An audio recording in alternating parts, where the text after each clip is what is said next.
I'm Courtney and I left MAGA. Hey everybody, Rich coming to you here with Leaving MAGA at leavingmaga.org with our latest MeidasTouch Network video. Got a brand new testimonial for you today. Really courageous lady who left MAGA. Her name is Courtney Rae. I want to bring her in here. Hi. Hey Courtney. How's it going? Hey, welcome. Welcome so much. Thank you for being here with us. I just want to say first, welcome to the MeidasTouch Network community. I know you've done a couple videos elsewhere, but this one here, this one's going to be the most viewed. So no pressure. Okay, no pressure on you here, but you've been telling your story, and I want you to talk a little bit about your upbringing and how you feel like that may have prepared you in some way for why you gravitated to the MAGA movement in the community. Yeah, that's a good question. So I grew up in a pretty a suburban Michigan town, and it was fairly affluent, and I grew up in a religious type of family-ish. So it's interesting because my mom was raised like Greek Orthodox. My dad was raised Catholic, but he wasn't practicing. But I did go to a Catholic school, a high school.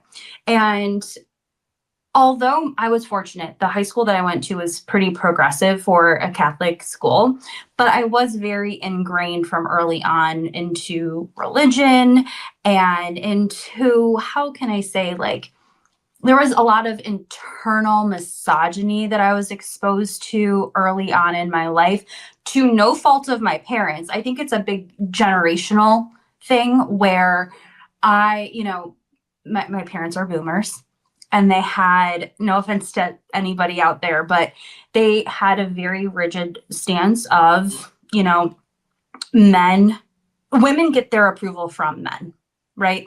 And your worthiness and this was never an overt lesson that they taught me ever. So I want to make that clear. They never sat me down and said that. It was just how it was reinforced, how they moved, how they spoke. I always gravitated to doing well with male teachers. I wanted their approval, and I'd get positive reinforcement for that. And when I went to college, I was hired by a very prominent family that as a nanny. And I also worked at a lot of the bars that they worked at or they owned. And they became my surrogate parents almost. And they were very Republican. To back up real quick, my parents never told me how they voted. They never told me their affiliation at all. They alluded to it. There was a lot of talk about immigration and frustration in that arena, especially considering the area that I live in has very high Muslim population as well as Chaldean population. And there was times that my parents would say things that were very ignorant around that, feeling like they were becoming the minority, etc. So then when I graduated, moved off, and I became this nanny to this family. They were wonderful. And that was right before the Obama-McCain election. And I had never voted before. I was like 19 years old. And I remember them asking me, hey, who are you voting for? And I said, I don't know. I know nothing about politics. I don't care. And they said, well, do you want to learn? Because it's kind of important. And they sat me down and they sort of taught me everything they knew about politics. And they were very Republican. I will say there is a difference. I feel like the McCain Republican and the Trump Republican, because they're not even Republican, they're MAGA. But that was my toe into the realm of being Republican. And I vividly remember them telling me that when you're young, you have a big heart, so you're liberal. And when you're older, you have a big brain, and so you're conservative. And I remember saying, well, can't I be both? And they said no. And ever since then, I had this like superiority complex because all of my friends, all of my peers were so excited about Obama. They were so excited to vote for him. They were excited when they won. And there was this like collective effervescence of victory. And I was not a part of that. And weirdly, that made me feel special. I felt different. I remember criticizing Obama, or not Obama, Michelle Obama, saying things like, oh, she plays the race card too much. I don't think I ever even heard her say a speech. I was just regurgitating things that my employers would say because I felt like I was in this elite community of people who were richer than me, smarter than me, more successful than me, and that I was part of that. So by aligning with their values and their beliefs, and again, getting their approval, I was part of that like club, if you will.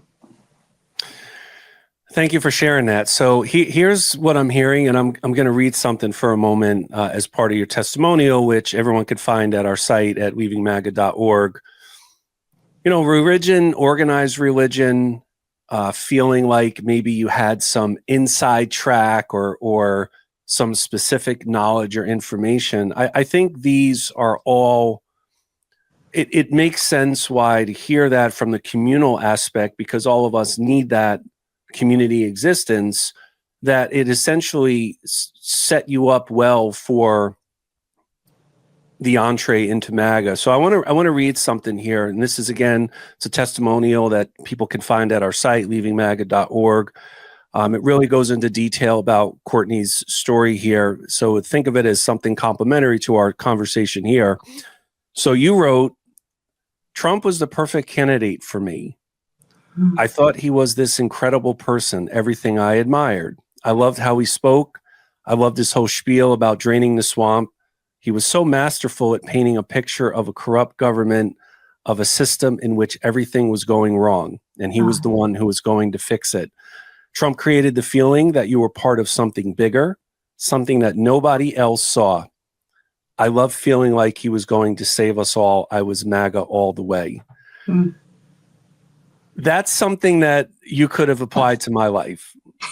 You know, like my own attraction to MAGA and why I found it so enticing. So once you get into that community, tell me what life is like for you at that point for the next several years.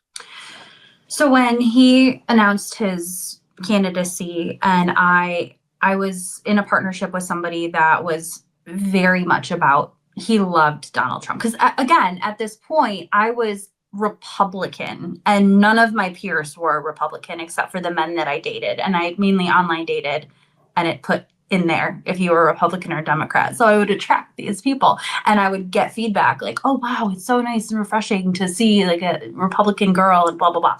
So when he got his candidacy and he started talking about Hillary Clinton and how corrupt she was, and how could we possibly have a criminal running, I can't even say it with a straight face anymore because it's so ironic, running our government, running our country. Oh, but the emails, when I tell you that I didn't even know what the emails even meant.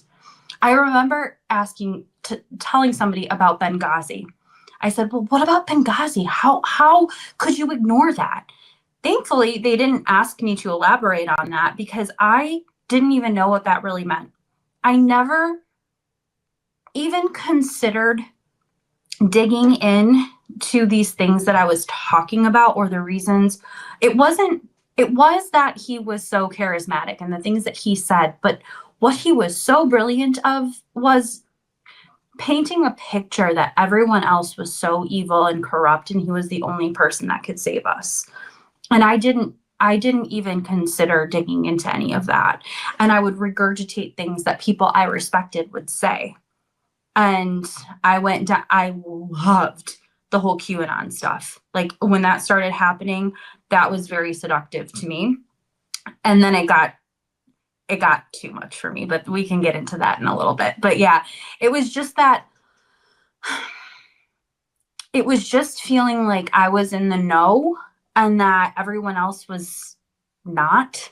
And it feels like you're in a movie a little bit. It feels romantic in a way. Like it makes life more interesting, I think. It makes things more important when you feel like you're a part of something a little bit bigger, if that makes sense. No, it makes perfect sense. And thank you for your candor in that. Right before we came on, we were talking about the Truman Show. And, and I don't know, I guess for me, there are some parallels about feeling again like you've got some inside track to some information. Yeah. And you mentioned also in our testimonial, again, your testimonial that everyone could find at our site, leavingmaga.org. Talk to us about what you remember about when your doubts started to commence, because it had to do with conspiracy theories at the time. That's right. That started to get you on a pathway of questioning your support and wondering if being in the MAGA community reflected who it turned out you actually were. So talk to us a little bit about what you remember about when everything started to shift for you and around when that was. Yeah. So about conspiracy theories, for context, if I had known who like Joe Rogan was, for example, back then, 2016, 17, I probably would have been all about that, because it's like I had this veil on and I was seeing everything through a conspiracy theory lens. And I believed, and I still believe to an extent, that the government and the leadership are corrupt in a lot of different ways. And I don't think that is exclusive just to Republican or Democrat. I think that there is bad apples in every single basket, not just the two of those. And I think that's a much bigger issue regarding like oligarchs and capitalism and that rabbit hole. But I was siphoning that into the wrong bucket. I was so focused on the Democrats being bad. I fell into this rabbit hole of, and I'm so used to talking on like TikTok lives. I'm like censoring what I say because I don't know if there's things that I can't say or not. But like the whole like trafficking and the Jeffrey Epstein connections with the Clintons and Hillary, all of that. And I really got into, it's hard. I'm sorry. It's hard for me to explain it concisely. I just really believed at that time that there were some really bad stuff going on with the Hollywood elites and the New World Order. And then I was talking to my aunt, who is very MAGA, about the New World Order. And this is somebody I respect greatly. And she was explaining things to me and talking to me about Pizzagate. And I don't know if you know what that is or remember that, but it was essentially a pizzeria. I believe it was in DC. And evidently they were running a human trafficking ring out of there. And in the basement, they were drinking children's blood and they were doing all kinds of wild stuff. And that was the first moment I thought, wait a minute, this doesn't sound right. And I remember going home and researching the Holocaust because I remembered learning about Germany and the Mustache Man saying the same exact stuff. And I'm like, what is going on here? And that was the first thing that kind of got it was me being educated on history, honestly. It was the first time I was like, wait a second, this sounds familiar to me. And then I kind of went deeper and she started sending me articles about Wayfair and children being smuggled or trafficking with the company of Wayfair. Like they would name big cabinets like children's names, and it was this whole, and I just remember being like, this is not okay, this is not true. And that was sort of the point in time where my blinders started coming off, and I thought, and these are the people I'm aligning with, and they believe it with their whole heart, and that there's something weird about this.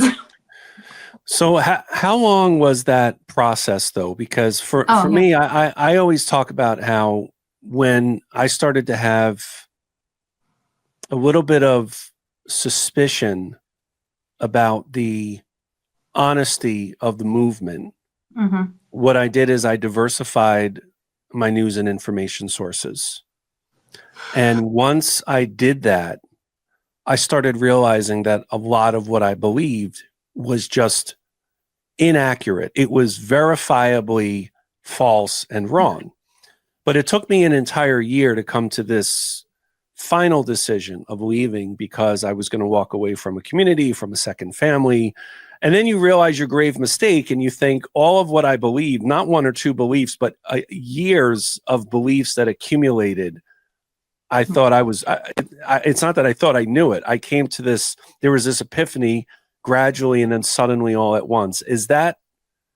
Was that your experience when you finally, around what time was it in your life, in terms of year, period of time, that you remember thinking, okay, officially I'm leaving, I'm out? Well, I know exactly when that was. January 6th was the official, like, I can't align myself with this, but it started prior to that. I think COVID was a really unique time period for me, because I was in quarantine and my boyfriend, who I lived with at the time, was apathetic politically. It was the first person I had ever dated.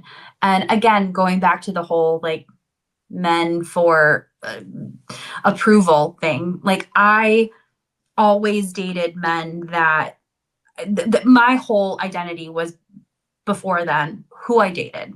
And this person, God bless him, he's not a very good person, but I love him in the fact that he was apathetic. And he gave me the space during COVID to make my own decisions without being infiltrated by other people. We were in quarantine.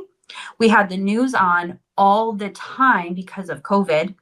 So I loved Trump still, but after I had voted for him, he kind of just became in my periphery. I didn't pay much attention to him until COVID happened. And then he's on my screen all the time. And I am talking to my family members, most of which were MAGA. And so here I am getting bogus and crazy conspiracy theories. And then I'm seeing the guy that they follow on TV telling people to inject disinfectant in themselves. And I'm watching how he's mocking people for wearing masks. One of the most profound moments was talking to my partner at the time, his parents, who are MAGA. And they were saying, oh, did you see Biden's rally? He has nobody. No one is at his rallies at all. And Trump, he has thousands of people. And I remember saying, Miss Ma'am, his mom's name, it's a pandemic. Biden is doing the right thing. He's encouraging people to not be around each other. And Trump is encouraging people to make his rally numbers huge. Like, who gives a crap about American health and safety right here? And that was, as I remember, as I was speaking, I'm like, wait a minute, am I a Biden supporter right now? It was this weird moment for me. And I never liked Biden, but that was the first moment I was like, wait a second, I might be on the other side of history at this point. Well, it does, for those who are watching this, I think sometimes there's a maybe a misconception that everyone wants it to be the case where someone thinks, okay, I'm mistaken, I'm wrong, that's it, I'm leaving. But and I don't mean to make this sound like a competition, but anyone who is really in the community doesn't just get up and leave on the spot, even if they're starting to feel like, I'm not sure this represents and reflects who I am. And you may have seen, and for those out there who didn't see it, again, they can find at our site, leavingmaga.org. I had a video testimonial that aired night one at the DNC. And it was this vignette, very brief, but in there I talked about how the way that he mismanaged COVID was really one of the primary catalysts for me. Same. To eventually put me on my road to Damascus moment with the scales falling from my eyes and eventually leaving. And I hear that in your story, right? I'm hearing that in what you're saying. And speaking of that, something I want to ask you here as a wrap up, and I want you to really address, in particular, those who would see this who are still in the community, but maybe they're having their own doubts. Why do you feel it's important for you to publicly tell your story like this? Have you ever seen the movie Meet the Crudes? I need to see it because I haven't. It's a kids movie, but the Cliff Note version is that it's about cave people, and there's a family, and the dad is wanting to protect the family. There was a big cataclysmic event. They are safe in their cave. They've got food and water, all of that. Every now and then they can leave the cave, but they have to come straight out because outside the cave is dangerous. And this is family. This is all you need.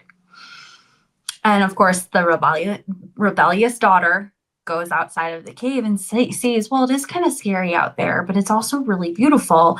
And the whole movie is about them coming out of the cave. And in my opinion, MAGA is that cave, and people in it like to remind you that you're safe there and that everyone feels the same way that you do. And we are all in this cave together, and look, it's great. It's cozy. It's comfy. We have everything that we need. And out there are bad people, and it's scary. But I want people to realize that it is okay to look beyond what you know to be true. The coolest thing that I ever did when I was leaving MAGA was being consistently proved wrong about my beliefs, because that means that I was getting smarter and I was gaining knowledge and culture. And that spiral, you can go down those rabbit holes all day long too. And the biggest thing is just be discerning. And it is okay to be wrong. It is okay to have new experiences, and it's okay to leave your dang cave and go. You can go back if you really want to. It's always going to be there, but like, check it out. I think when I founded our organization, Leaving MAGA, one of the, amongst many, one of the goals we had was to destigmatize changing one's mind. Yes. Because societally, there's not a lot of incentive to do it. Great point. You're ostracized, you're judged, and especially, just like you've been so astutely pointing out today, that there are real pressures in staying in a community where you're welcomed and you're respected and appreciated and validated. I was a right-wing pundit. I had bylines in Fox and a lot of other sites that are trafficked by the millions every single month. I spoke at groups. I was a sponsor. I had a professionally produced podcast. Like, this wasn't just like a hobby for me, it was my second. Yeah. Like so much so that I had all of the hats. I may not have wore them publicly, but I had all of them. And now I have one that says I left. So I just want to thank you for being a strong and intrepid woman who broke the spell. The way I look at it is there is a certain enchantment that's understandable about being in that community, and you broke that. You were able to find a way out of it. And so in wrapping up and in closing here, I just want to welcome you to the Leaving MAGA community. I want to welcome you to the MeidasTouch Network community as well. And as I always like to sign off, I'm Rich, and I left MAGA. And I'm Courtney, and I left MAGA. I'm honored to be here. Thank you so much. It's our honor to have you with us. Really appreciate you being with us today, Courtney. Thank you. Thank you so much. Hey guys, if you like this video, make sure you subscribe so you don't miss any MeidasTouch Network videos from us here at Leaving MAGA. Have you left MAGA, or are you having doubts about your support, or do you have a friend or a relative who is still in the MAGA community? We want to hear from you. Make sure you reach out to us at leavingmaga.org. And thanks so much for watching. Love this video? Make sure you stay up to date on the latest breaking news and all things Meidas by signing up to the MeidasTouch newsletter at MeidasTouch.com/newsletter.